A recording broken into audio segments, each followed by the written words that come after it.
pentru mine a fost un super început. Chiar asta spuneam. Bă, sunt banii care i-am făcut eu, adică din vorbitul meu, nu neapărat relații, că n-aveam relații,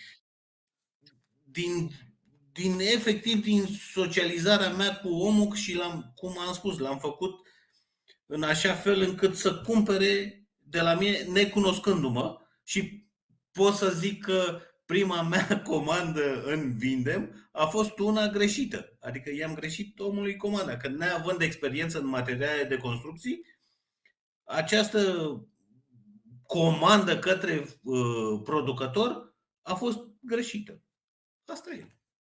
I-am spus clientului ce am făcut, cum am făcut, a vrut inițial banii înapoi și după aia a zis, nu domnule, stai că ai prețul în regulă. Hai să îți dau diferența și trimite-mi ce am comandat.